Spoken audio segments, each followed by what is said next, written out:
with my teaching job and any full-time job, I kind of think about this a lot.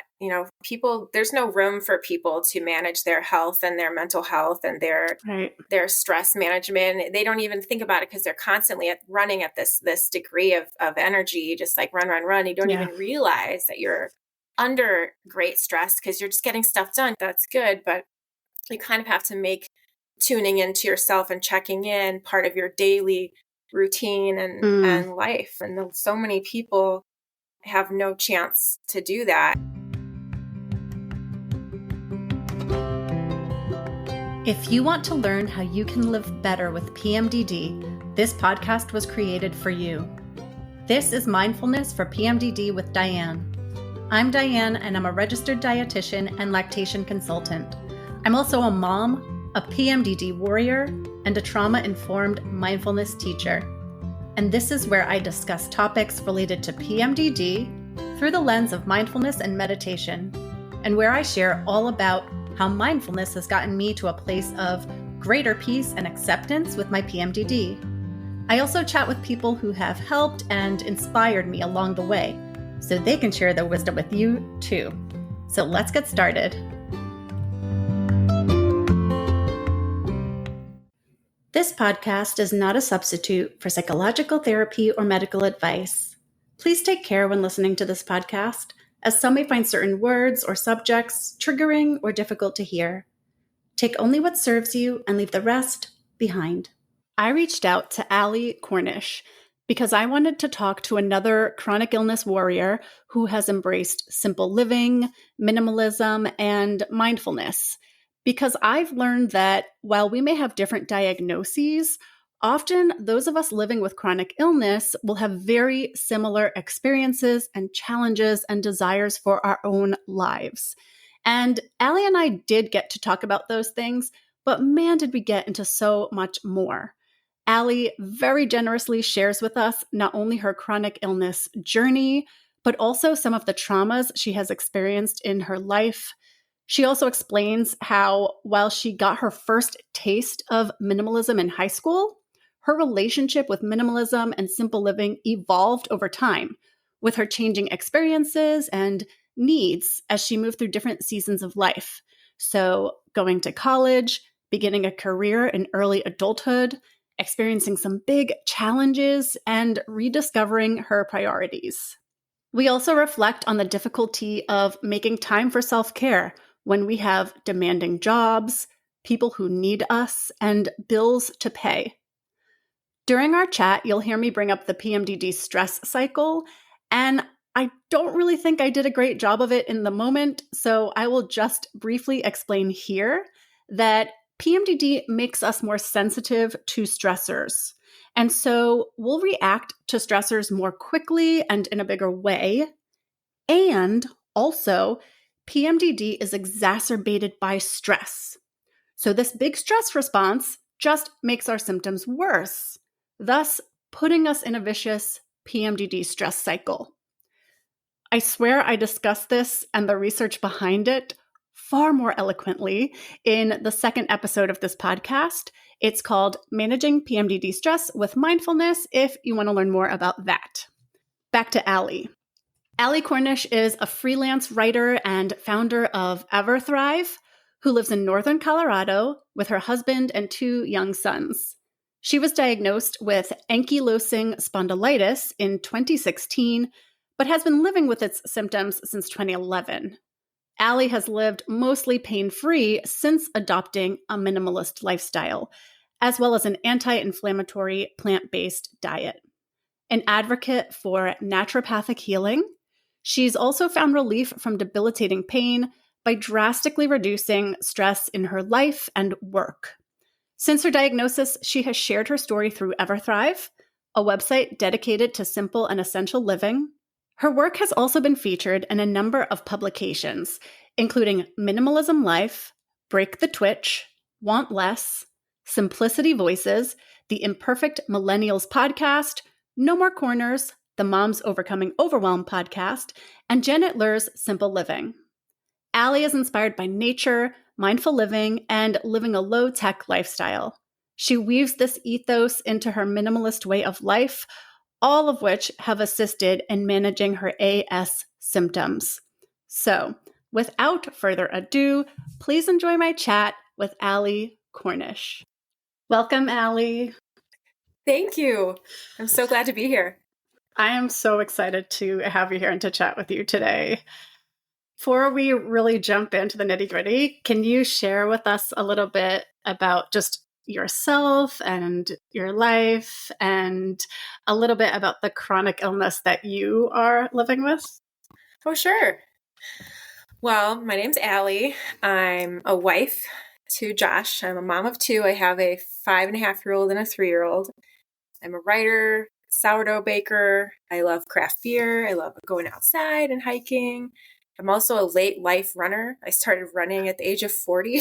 Oh, wow. And it's been amazing. Actually, I got like second place at my first race, and then I got first place on my second race. No way. That's awesome. I know. I really can't keep up with that track record, so I haven't signed up for any other races. I'm like, I've peaked. Yeah, I also have an autoimmune disease called AS, which is the long form is ankylosing spondylitis, and it's quite the mouthful. So yeah, that's kind of me in a nutshell.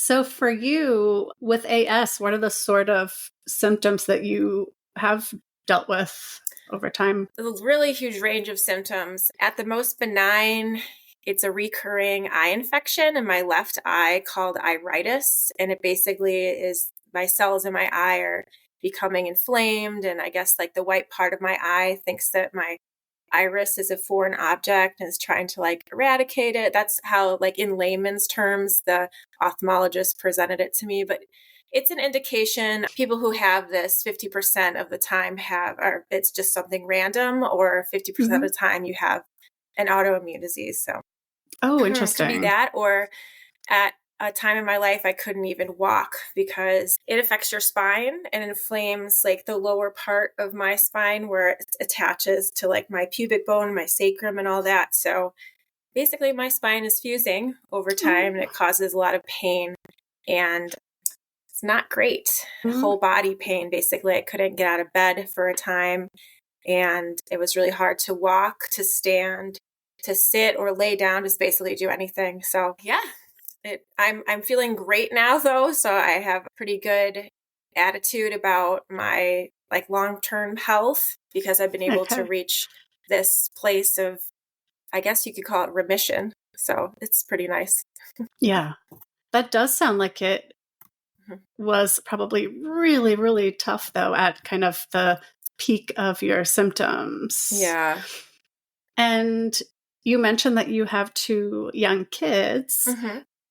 Did this happen sort of before becoming a mom or after? Yeah, I had kids after I was diagnosed and while I was feeling okay. So I started feeling symptoms in 2011 when I was probably like 29 or 30.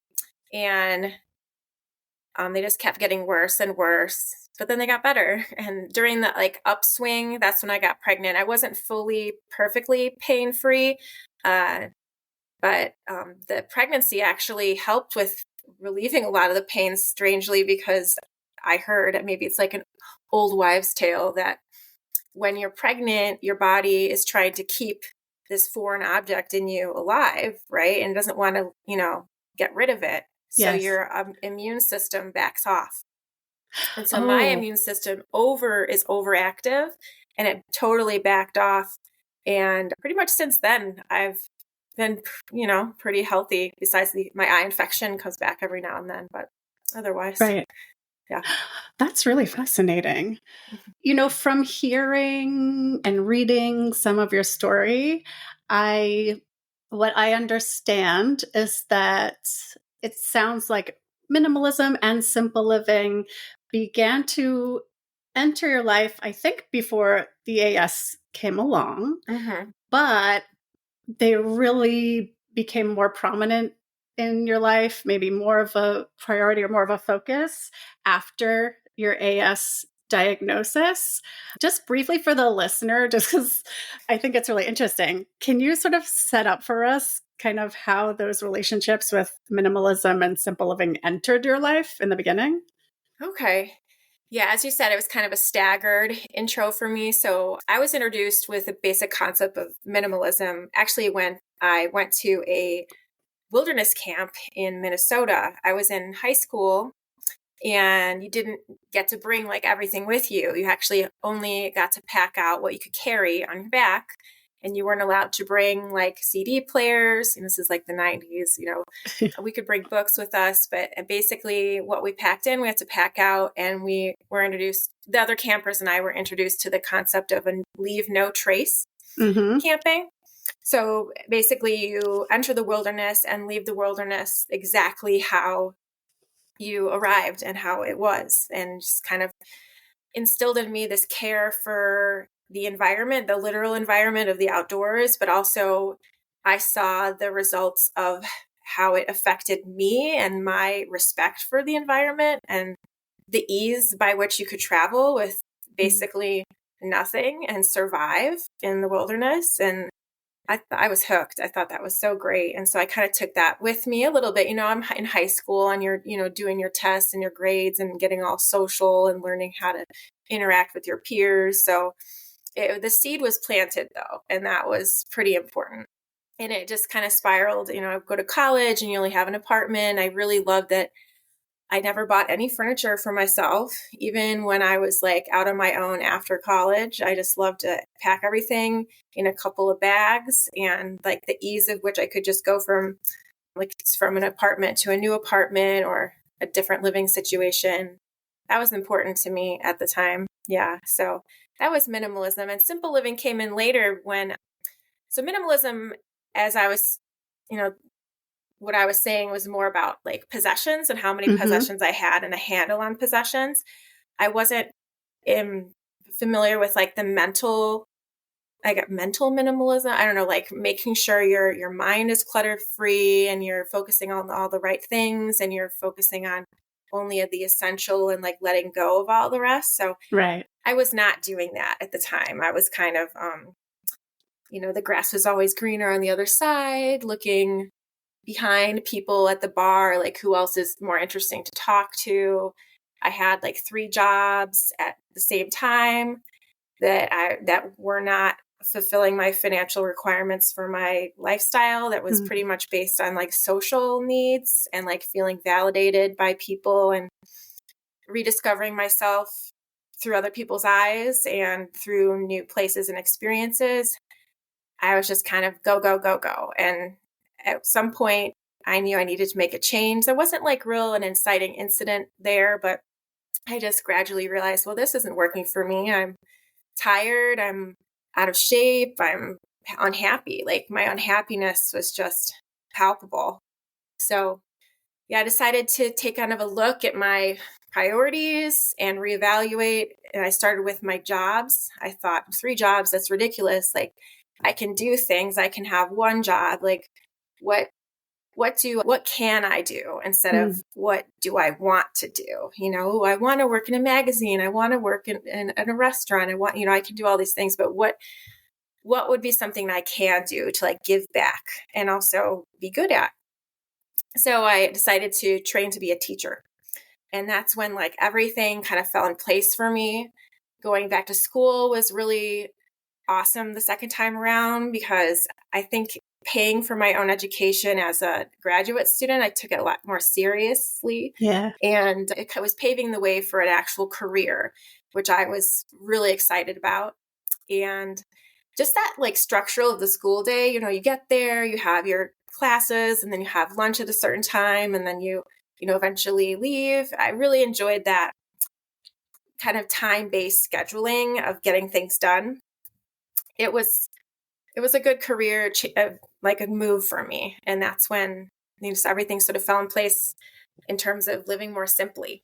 And I think I remember you saying, well, not saying, but I think I remember either on one of the podcasts I heard you on or your blog, you mentioned that when you were diagnosed with AS, it was another period, I guess, of having to take another look at your life and what was working for you and what wasn't. And that was a moment in your life where you called it like doubling down.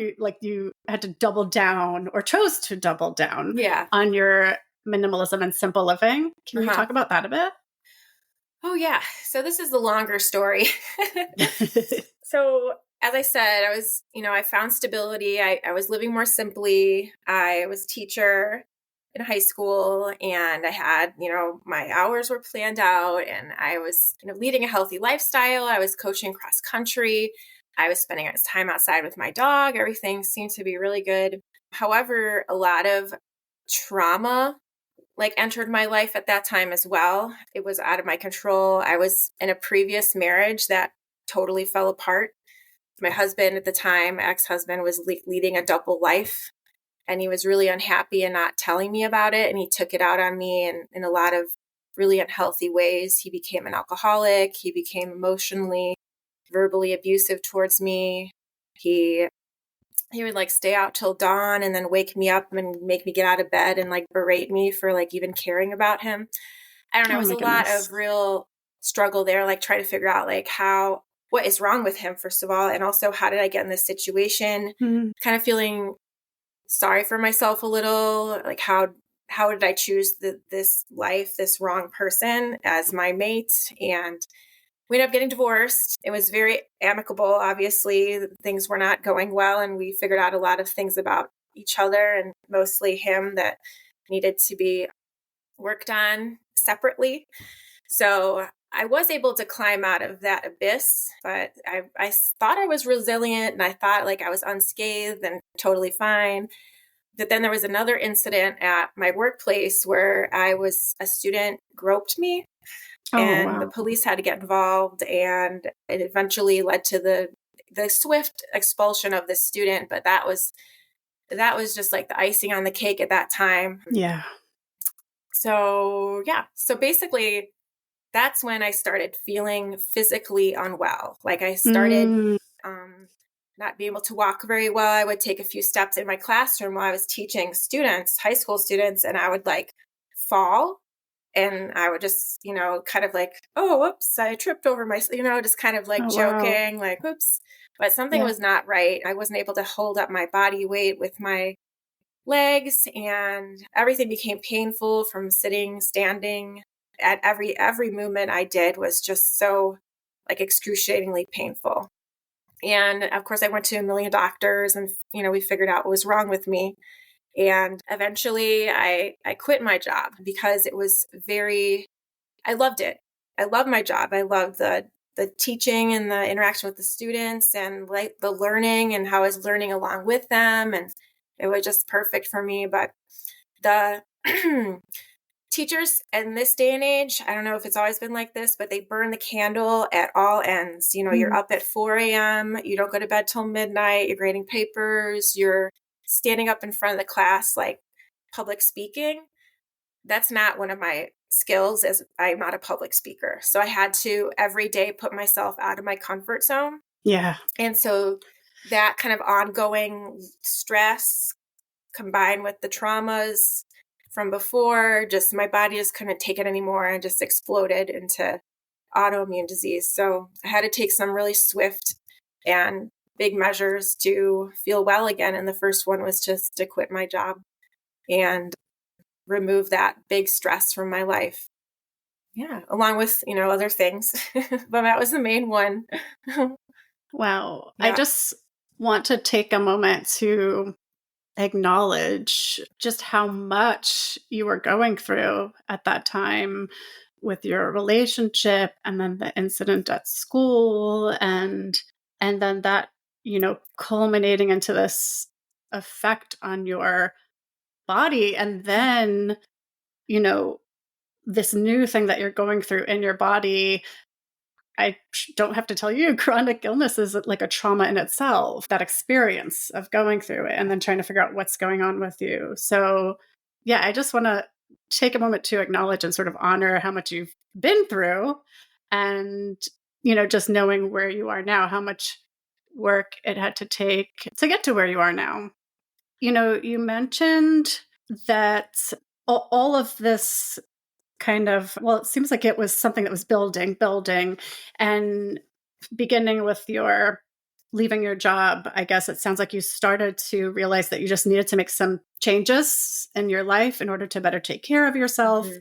And as I was listening to that, it sounded like it's all this, it's not just trauma, but it's like literally the stress on your body with AS. Is that my understanding is that this is true for a lot of autoimmune disease.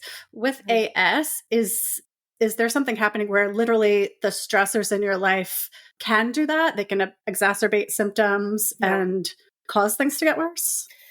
Yeah, I've done a fair amount of research lately about autoimmunity and cortisol levels and stress and everything. And yeah, there's a direct correlation between the amount of stress in your body and how much inflammation you have. And it's the inflammation that causes the pain, because your joints are so inflamed, the nerves are impacted, and you just literally cannot move because of the swelling and there's so much that goes on. Right. Yeah. So yeah, stress directly impacts. Yeah. Yeah. That's super interesting. With PMDD, actually, it's a similar thing where I've learned now that there's a two-way relationship with PMDD and stress, mm-hmm. or maybe it could be better described as like a vicious cycle where PMDD actually makes you more sensitive to stressors during your luteal phase. And then because you're more sensitive to stress, it's making your symptoms worse. Yeah. Right. So it's this vicious cycle, basically. Oh, yeah. And so because of that, it's a common recommendation to try to manage that stress and mm-hmm. find different ways of practicing stress management in mm-hmm. your life. So I would imagine that's similar with AS. Oh, yeah, I would agree. With my teaching job and any full-time job, I kind of think about this a lot. There's no room for people to manage their health and their mental health and their stress management. They don't even think about it because they're constantly running at this degree of energy, just like run. You don't even realize that you're under great stress because you're just getting stuff done. You're feeling good. You're like, okay, check. I'm great. Let's go here. Let's go there. We're teaching this lesson now. Okay, now we have to administer a test. Yeah. There's no room for sitting there on a yoga mat and like meditating. There's no room really for that. And you're going to carve out your precious time on the weekend for that. That's good, but you kind of have to make tuning into yourself and checking in part of your daily routine and life. And so many people have no chance to do that. And I constantly feel so grateful that I'm able financially to not work. And my now husband, he supports the boat, all four of us. So, and he happily does it because it works out, and that's our family's plan. So healthy wife, healthy life, right? So not everybody has that. And I constantly think about the structure of society and how we've got here. And, clearly it makes sense. You have to get a job to make money, to own things and to have a life, but at what expenditure? And so many people are suffering. It's such a bummer. Yeah. I love that you said that it's really important to try to find ways to check in mm-hmm. with yourself daily if you can. And I agree with you that that's not always accessible for all of us at all times. This actually leads to my next question, I think, because speaking of checking in with yourself, daily, I was looking back at your blog or your website, and the first thing I noticed was like toward the top, you had the words or the kind of phrases: slow down, focus on the essential, connect to what's important. And also you say about your own experience with AS, that to help alleviate the pain and reduce inflammation, I knew I needed everything to slow down, recalibrate, and align my body with my mind. And for me, that really stood out because, in my work with mindfulness and PMDD, that's like such a big part of it right there. You're just kind of encapsulating it right there. And I think that's where I see the connection between minimalism and simple living and mindfulness.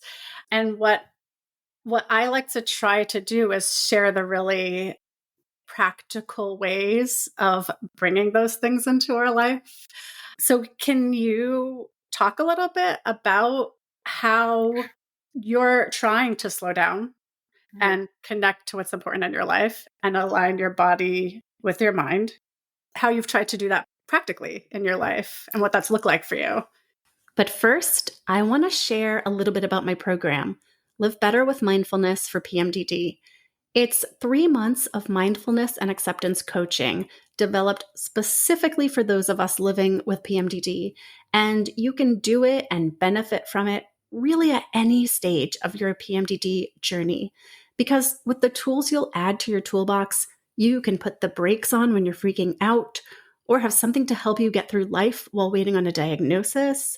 You'll begin to invite more space between you and your thoughts and feelings so that you can identify less with your PMDD and reconnect more with your true self.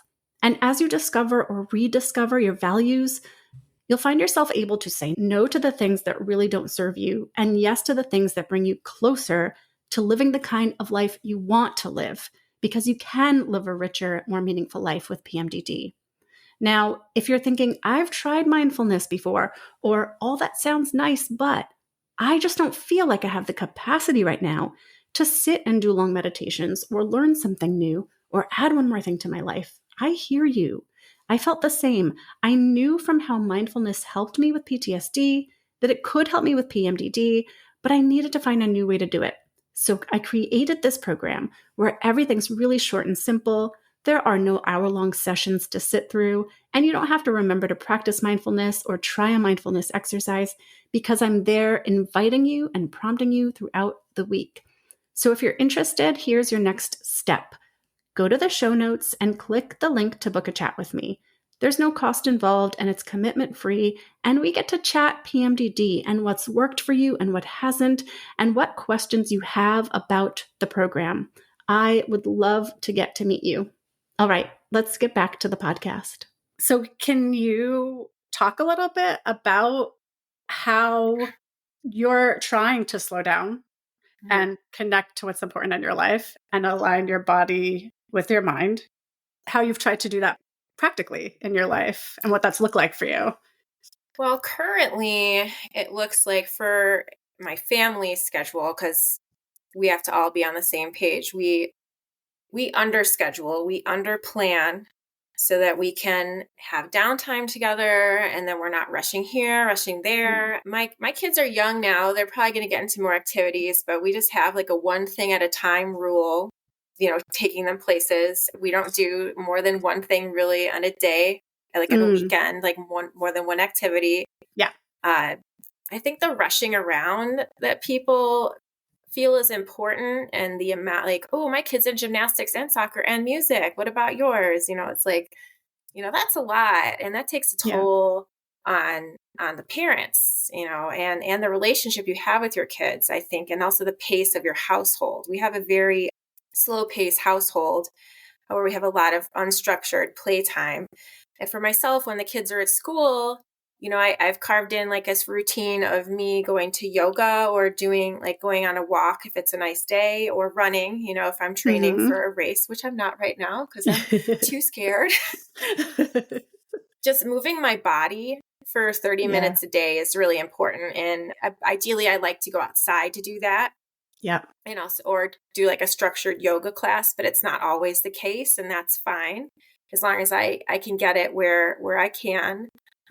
Like physical minimalism, we only own like what we need, and everything has a place. Our house currently is a total mess because the kids are playing downstairs with Legos all weekend. And so that's just what we have. But when you put it takes 10 minutes to put everything away, and everything has its place. Practicing gratitude and just feeling grateful for each day, and like not being in pain is important to me. Sometimes I go around my day and I don't even think about AS, but sometimes I'm like, oh my gosh, like I just like walked a couple miles or even just down the stairs. And at one point I couldn't walk down the stairs. Yeah. So just acknowledging like where I came from and where I am now is important. Yeah, I would just say like minimizing non-essential activities, focusing on just what is essential for me and the kids and my husband. We're really aligned in all these ideas. We both share these concepts. We appreciate the concepts of minimalism in all its forms. So that's really helped us carve out the life that we're leading right now. Mm-hmm. I would add, though, it also, all this stuff takes a lot of self-awareness and alignment with ourselves and with each other. So it's not like easy. It's hard. Yeah, I hear that. And I hear you saying that, the whole family, the whole household needs to be on the same page. Mm-hmm. Was that a process of getting to this place where you feel like you've found your way with your schedule and your activities and mm-hmm. your mindfulness and gratitude and all of it? Was that a process of getting to this place?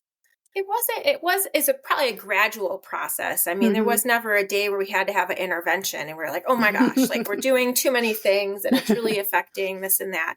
But whenever I have like a little flare up, mm-hmm. like I get my eye infection, usually it's because like one of the kids are sick and I'm up all night with them doing something. And, the lack of sleep is, with stress makes my eye act up.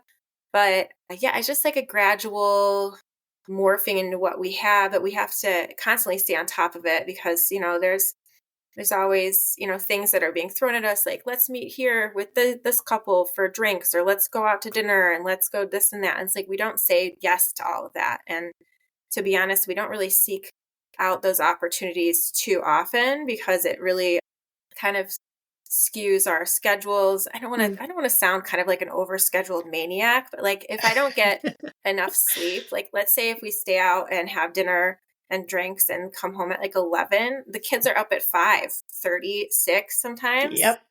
Especially on days that we go out, they're up like super early, which is like, and we don't get enough sleep. And then that, one day of that is not going to hurt the whole, like hurt me physically. But if that happens a lot, then yeah, I feel the physical pain and the repercussions of doing that. So it's just, letting go and saying no to things, 50% of the things. I feel that. And I think I was kind of looking back as you were explaining kind of how it happened for you guys in your home. I think it was probably a very similar gradual thing in our home where individual flare-ups might cause me to kind of take a moment, step back, reflect on maybe what the cause may have been or what the new or additional stressors may have been, kind of experiment with changing things, what works, what doesn't, mm-hmm. and just practicing more and more. And I guess as I found one thing that worked, bringing that into the fold. And then over time, it was, getting used to that. And then another thing and another thing. Something that you said that I really love is this idea of under planning. And I would even, in my mind, I would even consider it as maybe not so much under planning, but prioritizing also planning or building in the time and the space for just like restorative time, mm-hmm. right? Yeah. Knowing that you need that sleep or that quiet time at home or that unstructured play, and remembering how important that is and leaving the space for it within your schedule. I love that so much. I think that's a huge one. I find myself doing similar things where I kind of each day go, okay, what's like the 1 to 3 goals max for this day, you know? And you mentioned the gratitude too, which I really love. I know that when we are maybe having a flare up or when we're at the height of our symptoms or in survival mode, or for those of us who don't yet know what's going on and we're very much still just trying to get some answers, I recognize that finding gratitude can be very challenging. Right. And what I've learned just for me personally is that if I can try to do it when I'm actually feeling well, it's something that I can sort of call on or remember more easily when I'm not feeling well. Do you have particular ways that you like to practice that? Or is it just something that, like, when it comes to you, like I think you were talking about, walking down the stairs or up the stairs, you just try to kind of catch that moment and recognize it? Yeah. So yeah, that walking down the stairs example, just I think it just comes to me in certain times. Yeah. But you're right. That's a good point. Like, it's really hard to practice gratitude when you're just like, you don't know what's going on. You're having a flare up. They didn't even diagnose you yet. You're just in pain. Or, and more common example of like, the kitchen is a complete disaster. The whole house is a mess. The kids haven't been cleaning up, and you're just like doing the dishes, and you feel like you do the dishes like every single day. And it's just like the worst thing ever. It just never ends. And there's always dishes and laundry to do. But, when I find myself going, oh, I force myself to reframe it in a way that, like, wow, like, I have a home, I have a husband and children, and I am their mother, and it's just such a blessing, and I get to have dishes. We have dishes to eat from. It's amazing. And now I will wash them. And it kind of just, I know that sounds a little forced and a little hokey pokey, but it really does work. Like, for me, it does. And the laundry too. And the laundry is actually a fun opportunity for me to get rid of clothes that don't fit the kids. So I always have a bin of stuff that doesn't fit anymore. So I'm like, oh, I don't need to even fold that because that doesn't even fit. So I love that. Yeah. Just find little ways to like sneak in like a fun activity or like a fun little goal to like a mundane activity to make it, make gratitude be able to sneak in a little bit easier. Yeah. I love that. I love the idea of how can I turn this maybe negative or challenging thought around and look at it from a different perspective, which again, I realize not always easy to do, but that's also why I try to and why I recommend practicing it when you're feeling good and more optimistic. And I also love that really practical idea of like the bin for the clothes next to the laundry. I think, we have a similar thing where we've got like a general donation box in the garage space right next to the laundry. So it's like, you already know where it is. It's easy enough to just take that thing when you think about it and you realize you don't need it, just put it right in that box. Yeah. Okay.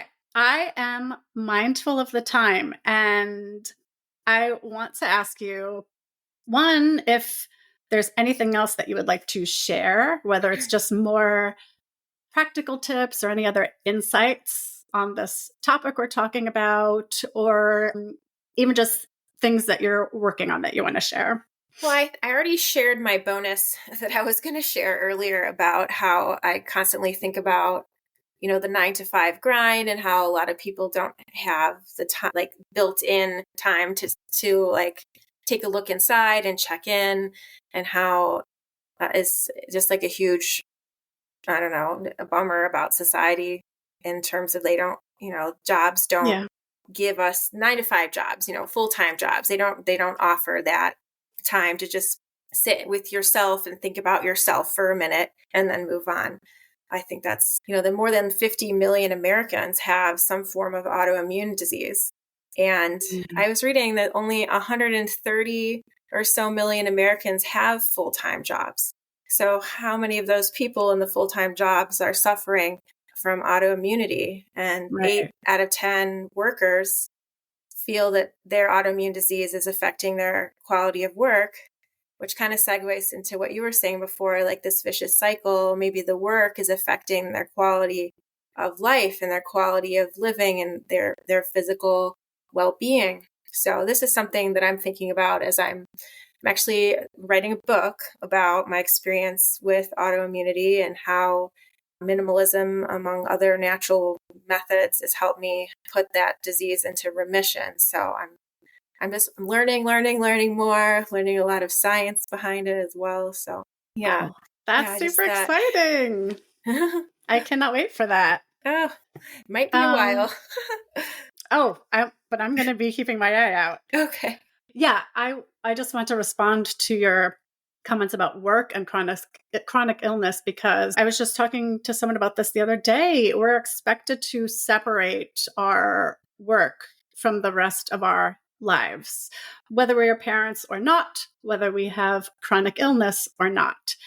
And it just makes no sense. It doesn't work because we show up to work as our full selves with all our challenges and wants and needs and, whatever happened the night before at home or what have you.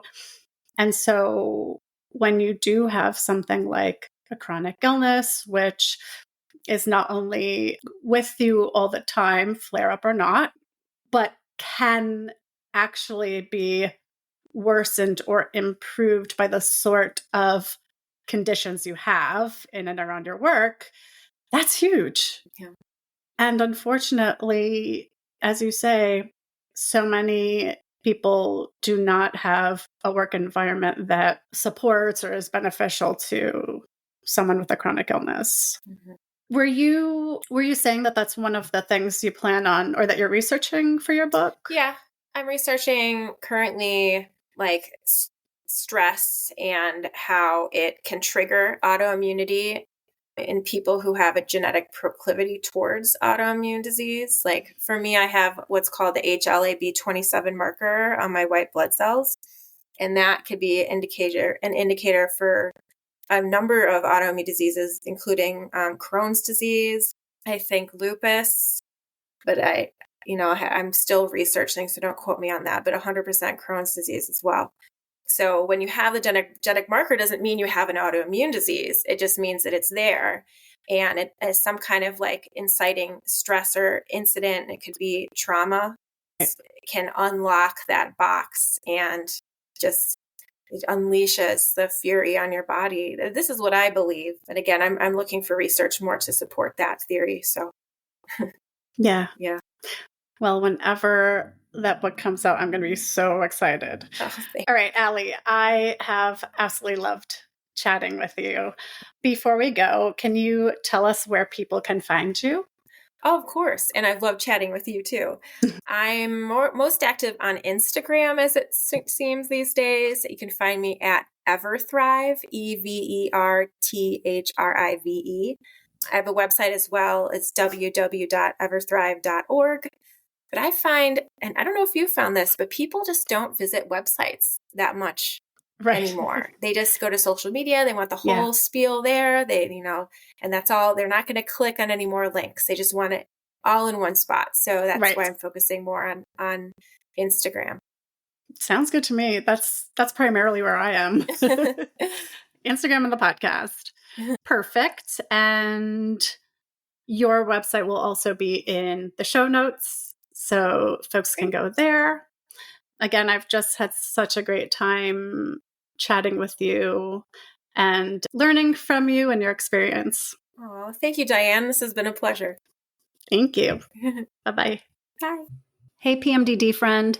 If you want to be the first to know when a new episode is coming out, head to the show notes to join the Mindfulness for PMDD email list. I'll send you a heads up when I've scheduled a new episode to be published. I'll also give you sneak peeks at topics I'm working on and guests that I've booked. And maybe you can even submit your requests and suggestions for upcoming episodes. Get on the list at the show notes below this episode. Thank you so much for listening. If you liked the show, please subscribe wherever you get your podcasts. For links to everything mentioned in this episode, you can check out the show notes. And you can find me, Seuss, on Instagram at Mindfulness for PMDD. Now, I invite you to pause, take a breath, and look around.